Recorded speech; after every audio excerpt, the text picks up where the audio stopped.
sa may taas. Ang ganda ng yung dahon ng mga heliconia. Itong may pa islit-islit. Pakaswerte pa natin kasi mayroon tayong binigay si God na ganitong katangian sa ating pagkatao na sobra nating love ang plant, sobra nating na-appreciate. Hello mga plantito-plantita. Good morning po sa inyong lahat. Isang magandang araw po sa inyong lahat. At ito si Plantita Joy. Ayan. Ito din ang aking almusal. Happy ako ngayon kasi kahit pa paano ay nabawasan yung trabaho ko kasi umulan po kagabi. Kaya yung nakita niyo po doon sa yung na-vlog ko kahapon, yung na-upload ko na yung ibang plants, yung lupa talaga ay dry na. Pero dahil sa umulan, nakaligtas ang aking pagdidilig at hindi lang yung pagod sa pagdidilig. Nakaligtas rin yung gastos sa tubig sa pagdidilig. Kaya ayan, ipapakita ko po sa inyo ng saglitan lamang yung plants na yung puro bukbuk yung dahon, na ang dumi ng dahon, ang kapal ng mga bukbuk doon sa dahon doon sa may blinag ko kahapon. Ipakita ko lang po ng saglit lang na mas ma-appreciate nyo po yung ganda ng mga halaman na malinis yung mga dahon. Pero syempre, bago po ako magpatuloy ay welcome back po ulit muna dito sa aking munting channel, MJ na Grandpa Channel. Ako po si Joy, ang inyong certified plantita. Dahil umulan po kagabi, kaya ayan, tingnan nyo po, malinis yung dahon itong mga plants po dito po.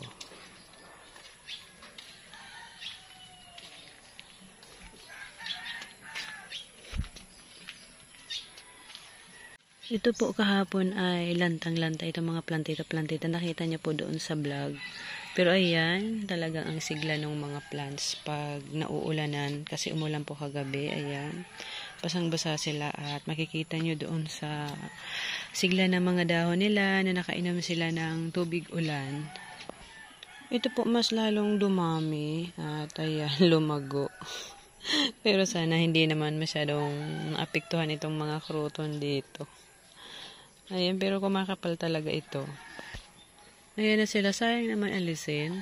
Ayan, gulayan ko muna at magpatubo ako. Pag bumunga na siya, pag nagkaroon na siya ng bunga, ipapatubo ko doon sa talagang dapat siyang tumubo bago ko siya alisin dito.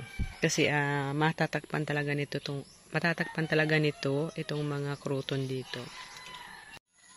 Kahit sa ang anggulo po, ayan, pinaikot-ikot ko po tong camera. Dito sa likod. Ayan na naman dito sa harap. Sobra po talaga against the light ngayong umaga. Kasi umulang kagabi. Tapos ngayon, ayan, maganda yung panahon. Kaya talagang yung rays ng sun, ayan, masyadong against sa akin. Dito sa camera. Pero ayan, nakita nyo po doon sa isang minuto ba yun? Or hindi naman nag 1 minute yung pinakita ko po yung video ng plants na medyo ayan, masigla, natutuwa sila. Makikita nyo naman po doon sa dahon nila na nakainom sila ng tubig ulan. Pero syempre ngayong araw po na ito ang aking magiging project ay may part ako ng garden na ayoko na siyang galawin. Yung kapal niya, yung taas ng plants, yung pagiging kubkub ng mga plants na halos walang init. Ayoko na siyang galawin. Ayun na lang yung natitirang bahagi ng aking garden na pag dumaan ka ay hindi ka maiinitan. Gusto ko siyang i-treasure yung part na yon na kasi yun na lang yung bukod tanging pag dumaan ka talaga. Gaganin mo yung mga halaman, hahawiin mo para lang makadaan ka. Feel ko yun na hindi naman masyado yung nakakasagabal dito sa kabuuan ng aking garden. Yung bahagi na yun na talagang yung mga plants matataas at sobrang lalago na kakapal, dikit-dikit. Okay lang naman yun kasi diyan naman sa party, the rest naman nitong aking garden ay maluwag na, maayos. At yun nga po, kahapon, instead po na itabi-tabi ko sa mga kung saan-saan na tabi-tabi yung gilid po sa amin, yung ilagay sa tabi-tabi lang yung mga kruto na nakapat na extra variety ko po ay talagang sabi ko hindi pwedeng ganito. Nawawala ng hustisya yung plants, nawawala ng kahulugan ng halaga yung halaman na basta na lang ilagay yan sa tabi-tabi. Kaya sabi ko yung space naman doon sa pinag-alisan ng kubo ay abakante. Sabi ko, hindi naman itong mga magkakahoy, nakapat naman, mas maigi na mai-organize ko sila doon para makita rin yung ganda nila at bilang pagpapahalaga rin dito sa mga halaman na ito. Kaya nga po sila pinatubo ko kasi gusto ko sila. Kaya pahahalagahan po natin. Pinapahalagahan ko po na makasama din sila doon. Ma-display ko rin sila doon sa aking garden. Doon po sa ginawa kong kahapon yung shinare ko. Masyado talaga against the light. Kaya ngayon, samahan nyo naman po ako dito sa magiging project ko na siguro ito ay kaunting ayos lang, hindi naman as in major na pag-aayos, kaunti lang para lang medyo umaliwalas naman, hindi naman as in super kasi may mga vibe po talaga ng garden na ang ganda lang nung vibe pag medyo pakubkob yung punong-puno ng plant, sobrang presko nung dating, very refreshing talaga siya. Pero grabe yung dito kasi yung araw. Pero ayan. Pero yung ibang plants, ikakat ko kasi itatanim ko kasi yun yung mga rare variety na isa lang kasi yung mga tanim doon. Kailangan ko rin magpadami nun. Hindi man ngayon era ng plants, I know, naniniwala ako someday, babalik, magiging era din yan. At madadagdagan yung mga certified plantito at plantita. Kasi tulad ko, ayan, habang may lakas, patuloy. At kayo rin po, di ba? Mga senior citizen na nanonood sa akin. Ayan, ang sarap mag-alaman. Napakaswerte pa natin. Kasi mayroon tayong binigay si God na ganitong katangian sa ating pagkatao na sobra nating love ang plant, sobra nating na-appreciate yung paghahalaman at nakakatulong sa atin para ma-relax tayo at mag-good vibes tayo.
Ito mga plantito-plantito, itong part na ito ng aking garden, ito lamang po ngayon ang bukod tanging natitira na part ng aking garden na kung saan ay talagang napaka-presko. Kahit ngayon ay 12:40 ng tanghali ay shaded. Ayan, shaded. Ayan, makikita niyo po sa likod ko. May kunting sinag ng araw pero the rest ay shaded siya. Ililinisan lang po natin. Yung linis dito ay alisin lang po yung mga tuyong dahon. Pero ayan, kung makikita niyo po dyan, ayan, nakikita naman ay talaga pong dikit-dikit siksikan yung mga plants. Talagang nagkaroon na ng maraming mga babies, yung mga variety of heliconia dito sa part na ito. Dito po, dyan. alisin lang po natin yung mga tuyong dahon para mas malinis lang pong tingnan sa mata.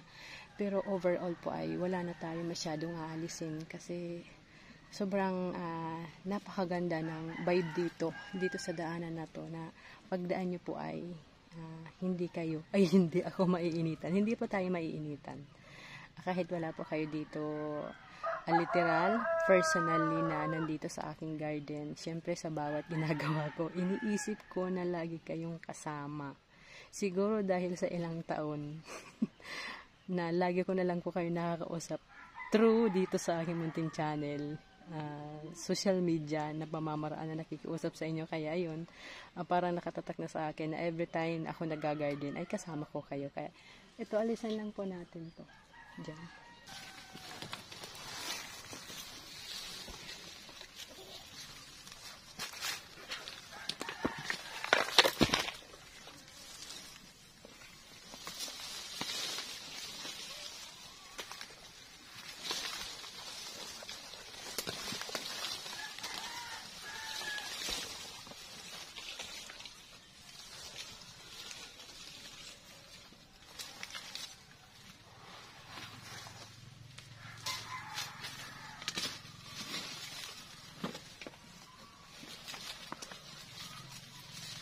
Ayan, napakalilim po dito, pero natural.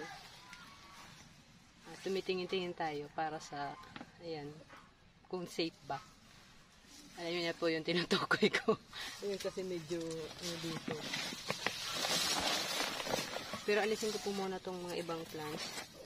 Tulad po nito, hindi na siya lumaki. Kasi, natalo na siya nitong ibang mga plants.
Sobra pong ganda maglinis dito kasi tingnan nyo po, napakalilim.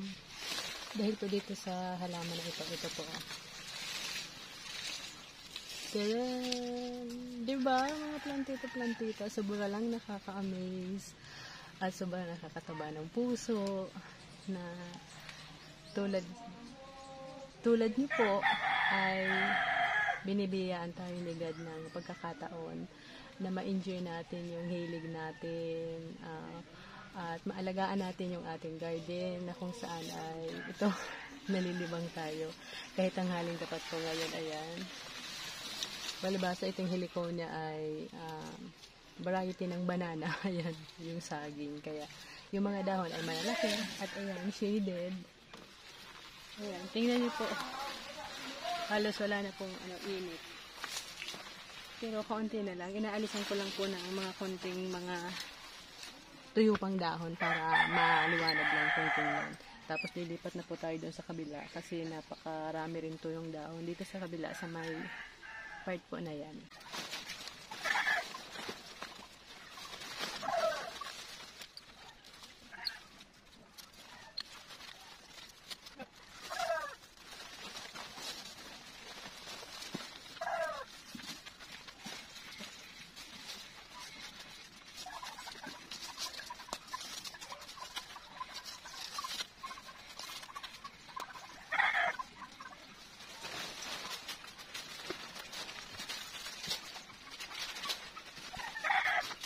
Tapos na po ako doon sa kabila, kaya dito naman po ako mag-aayos. Talaga pong napakatagal na po na hindi ko ito nalilinisan, naalisan ng mga tuyong dahon. At siguro po, ilang buwan na rin kasi May po ako nung nag-start po akong mag-makeover talaga ng garden ko. At eto ay hindi pa nagagalaw. May, June, July, August na po. Bago pa yung May ay talagang hindi na nalilinisan. Kasi sa mga ganito pong bahagi ng garden, kailangan talaga alisin yung mga tuyong dahon at saka yung mga nalalaglag na tuyong dahon din sa ilalim. Para po pagtingin nyo po sa ilalim ay maaliwalas at pagtingin nyo po sa mga plants ay maganda yung mga dahon kasi wala pong mga tuyo. At dito po, palibasa as punong-puno po ng plants ay hindi pa tayo dyan makakagamit talaga ng walis. Kaya minsan, pwede naman gawing walis yung mga kamay. Pero meron naman yung kagkag na maliit na pangwalis. Meron naman ako nun pero parang feeling ko konti lang yung masasama niya. Pag kamay ay marami. Ang tagal po niyan pero dahil naka-time slap ito kaya ayan, napakabilis. At gabi na nga po ako dito natapos. Kasi pinutol ko po itong mga Hawaiian tea plant na mga natumba na yung mga sanga at itinanim ko na din po. Kaya hindi ko na rin ipinakita kasi hassle na din yung naggagabi na, nagdidilim na mag-adjust pa ako ng tripod kung saan ako gumagalaw. At talagang naano ako naman, natuwa na naman ako na nalinisan. Ayan, nalinisan po talaga. Kasi pag malinis po yung garden, yung mga plants, walang masyadong mga tuyong dahon, talaga pong sobra natin maa-appreciate yung beauty po ng bawat halaman. 'Di ba po mga plantita? Ang ganda pa po sanang mag-garden. Kaso 6:30 na. Ang dilim na din. Tinanim ko po kasi yung mga kinat ko na plants na mga cutting. Itinanim ko na po. Diniligan ko na rin. Grabe. Sobrang maganda na mag-garden pag ayong hapon na kasi wala nang init. Pero bukas ko na lang po i-finalize yung garden. Siyempre. Kasi ito lagi ko itong iniiwasan every time na nagbibideo ako na hindi ko talaga siya sinasama sa camera kasi hindi pa siya ayos. Pero mayroon pa akong part ng garden na talagang siguro kalahating taon na hindi ko na asikaso. Pero ayan, yun yung sunod ko.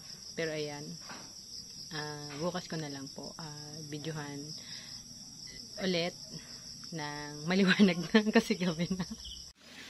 At syempre, mga plantita, tapos ko na po na maiayos. Hindi naman ayos ng sobra. Malinisan, maalisan sila ng mga tuyong dahon kasi mas maganda po sa mga plants kahit ordinary pa po ito na mga halaman ay wala pong mga tuyong dahon tulad po nito. Napakarami lang po ito sa kanal, sa mga ilalim ng tulay, sa mga tapunan ng basura. Pero ayan, meron naman akong konti nito dito. Maganda lang siyang pang-convine din dito sa ibang plants kasi may design yung dahon, itong dipin. Pero ito ay dangerous itong makain. Pero syempre, wala naman pong bata dito sa bahay. At ayan, sa ibaba nito ay mayroon itong ribbon plant na green lang. Ayan. Ganyan lang yung niya. Simple plants, pero palibhasa may Hawaiian tea plant din ay maganda lang yung result, yung mixing of plants. Lumipad yung ibon. Ayun kasi, nangingitlog dyan yung ibon. Narinig yung ingay ko kaya lumipad. Tapos, eto yung aking dwarf heliconia from Sampabian, Pangasinan. Ayan. At dito ay, ayan, may mga crouton. Hindi to masyado colorful dahil shaded. Ayan, yung ibon, kumakain ng ano. Naririnig niyo po yung ibon. Kumakain sila ng tirang rambutan na hinog. Eto, talaga si Powder Puff ang nagbigay na po ng shade dito. At eto yung mga ila-ilalim. Kung makikita niyo po ito kasi susuporta ko to para hindi masyado bumagsak yung mga sanga ni Powder Puff. Kaya may mga ganyang kahoy. Pero ayan, pinapakita ko po sa inyo yung mga ila-ilalim na hindi naman siya yung mapanganib na pwedeng tirahan ng ano paman kasi wala naman mga butas-butas sa ilalim. Malinis siya, although talagang makikita yung dikit-dikit, siksikan yung mga plants. Eto, from bukid lang ito. Parang hindi naman to namumulaklak, pero hindi ko na rin inalis kasi may ganda rin naman yung dahon niya. Kung mapapansin nyo, para po siyang nyug. Ayan, galing po talaga yan sa bukid at wala naman nakaka-appreciate nito dito sa amin maliban sa akin. Kasi ganyan, pure green, hindi naman yata ito nagpa-flower kasi hindi ko pa siya nakita. Pero mag-flower man siya sa hindi, okay lang. May ganda rin yung dahon niya kasi yung shape ng dahon niya. Ayan, mga pang ano lang, pang add sa mga plants. Hindi na po ako nagputol ng mga plants dito sa rason na pag pinutulan ko po ang mga plants dito, mahirapan na po itong tumaas ulit dahil po sa nasa shaded area sila. Pero ayan, napakalinis ng ilalim, napaka-presko. Kahapon, alas 12:40, nandito ako naglilinis, walang init at napaka-presko lang na naglilinis ako dito sa mga ila-ilalim. Tingnan nyo po hanggang doon sa kabila. Ayan, napakailalim lang ng mga ila-ilalim ng mga plants. At talagang hindi ko na sila binawasan. Sobrang presko mga plantito-plantita nung vibe ng ganito lang. Hindi naman na kasi ito nakakasagabal pa sa kabuuan ng aking garden. Kasi ayan, nandito ito sa may pathway. At kung mapapansin nyo po ay mga common lang yung plants dito. Pero ayan, mayroon na naman dyan, oh. Itong atol or snail. Ayan, mataas na rin siya. Hinahayaan ko na lang din. Kasi halos napansin nyo yung ibang part ng aking garden ay naubos na yung mga matataas na plant. Dito sa kabila, ganyan. Malinis din. At etong aking galing po ito sa bukid. Nakadikit ito sa batuhan. Kinuha ko. 2020, year 2020. Ayan, hindi ko na rin binawasan. Saka itong Duranta. Hinayaan ko na lang din tong Durantang tumaas. Pag kinat ko kasi siya ng mababa, dahil sa shaded area siya, hindi mababansot. Talagang hindi siya ganun kabilis mag-grow yung mga sanga. Kaya mas maigi na yung ganito para talaga po magkaroon ng shade dito sa daanan. May isa pa ako ditong Duranta plant. Ayan, mataas na rin. Ayun, yung parang variegated. Ayan. Mataas na to sa akin. At eto, ayan, ang ganda lang, may pa-green. Usually green, kaya yung greeny yung dating. Puro green, kaya napaka-presko. At ito yung, matagal pong mawala ang bulaklak nitong sexy pink heliconia. Ayan. Matagal. Tingnan nyo po, okay lang naman minsan na maging green ang ating mga halaman kasi lagi ko naman pong sinasabi, colorful green man ito, lahat sila ay halaman, magaganda sila, depende na lang po kung paano natin sila i-appreciate. Tulad nito green, although hindi ganun ka-colorful si spiral, itong curly boy ay may color pa din siya dyan, kaya okay naman. Ayan, may Hawaiian tea plant. Hindi ko pa naaalis yung ibang mga tuyong-tuyo na bulaklak nito. Ayan, dapat maalis ko na yan para hindi ko pa naalis, hindi ko na inabot. Binablog ko na lang po, sinasamantala ko po kasi walang music, kaya para akong hinahabol. Ayun, para hindi na ako mahirapan mag-edit. At ayan, dito nga po sa kabila, ito yung mga kruton. Ayan po, gano'n na po yung niya dito sa may taas. Ang ganda ng yung dahon ng mga heliconia. Itong may pa islit-islit. Itong ganito, yung may pahiwa-hiwa yung mga dahon. At saka yung mayroon naman na buo. Ayan, napaka-presko lang po.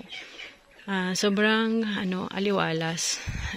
May natitira pa naman na ganito kalilim, kapresko dito sa aking garden. Ito ay yung pathway. Patwalk. Ayan. Kung alin dyan sa dalawa yung tama. Ayan, patwalk. Ayan. Na ganito ka-presko. At ayan. Hindi ko na siya masyadong inalisan. Kasi yung purpose ko dito ay maging shade. Maging shaded yung dating para pagdaan po. Ayan.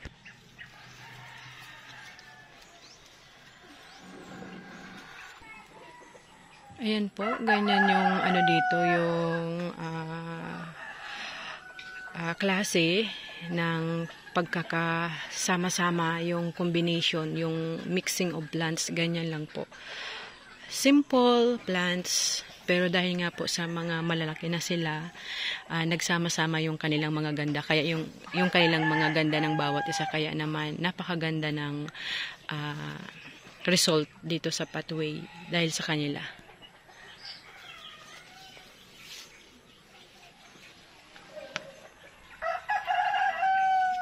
Ayan. Tapos ito sa ibaba. Ayan po. Dito naman po tayo sa kabila. Kahapon po, dahil gabi na, ay, ayan, hindi ko pa na-trim itong ibang plants. Pero ito, nalinisan ko na yung mga ilalim. Ayan, makikita nyo po yung mga ilalim. Ayan, napakalinis na po. Ayan. Tapos yung ibang mga sanga nung plants na itong na mga Hawaiian tea plant ay inalis ko na po. Ayan, malinis na po dyan. Kung hindi na nakaka-worry. Ayan, pero yung iba ay mamaya ko na lang po ikat. Sinasamantala ko nga lang po na walang music. Ayan po, malinis na yung ilalim.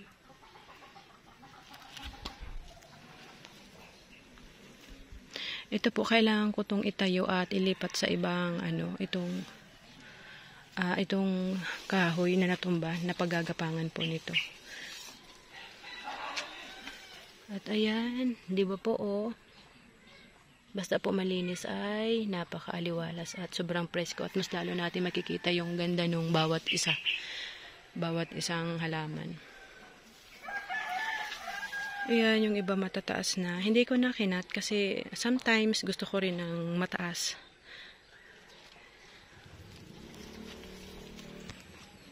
Ito po, ikat ko na lang po ito mamaya. Ayan. Pakita ko lang po muna. Ayan, ganyan. Ito pong heliconia red. Umuusog na sila dito, yung mga tumutubong soloy nito. Ayan, tingnan ko po. Masdan ko po kung hindi po ba maapektuhan yung I think maapektuhan kasi malalaki yung dahon nitong heliconia. Baka mas maging maputla yung mga dahon, hindi na maging colorful. I-colorful naman yung mga dahon ng mga Hawaiian tea plant. Pero ayan, pag dumami ito, ang mangyayari, mababansot ito, matatakpan ito. Tingnan ko na lang po, siguro bawas-bawasan na lang, hindi lang hayaan na as in dumami na dumami yung mga suloy. May kaunti lang na touch nito. May kaunting lang, tubo, pero hindi lahat sila dapat mapunta dito kasi pwesto ito ng mga Hawaiian tea plant dito sa bahagi na ito. At nasa shaded na kasi to dahil sa mga sanga ng rambutan. Pero ayan, ang ganda lang pagmasdan ng mga halaman. Kahit hindi sila ganun ka-colorful. Dahil may kanya-kanyang kulay ang mga dahon, may kanya-kanyang shape yung mga dahon. Kaya nung pinagsama-sama dito ay maganda yung result. Ayan, may paliit na dahon na pahaba. Ayan, may patulis. May malalaki. Ayan po. Maraming salamat po uli sa inyong mga plantita sa pagsama niyo po dito sa episode na to. Sa panibago na naman na episode. At salamat po pala sa inyong lahat sa suporta po ninyo. Sobra ko pong pinagpapasalamat yun kay God na yun nga po. Talagang kung makikita nyo po, kung mag-search kayo about sa mga halaman, halos hindi na rin naman po talaga pinapansin. Wala na masyadong interesado. Pero talagang nakaka-proud, nakakataba ng puso na itong mga viewers ko, kayo po ay nanatili kayo sa side ko. Bilang content creator ng mga plants, nandyan po kayo hanggang ngayon. Since 2021, ayan, nandyan po kayo. Kaya maraming salamat po sa inyo, sa mga nagtsatsagang manood ng mga ads, na gusto rin ako makatikim ulit ng ayan. Maraming salamat po. Ayan, ito ay pag na pantay-pantayin ko na lang po yan. Ayan po. Maraming salamat po sa lahat ng mga subscriber ko, sa mga nadadagdag, sa lahat po ng mga nagko-comment, nagla-like and nag-share. Thank you so much po and God bless you all.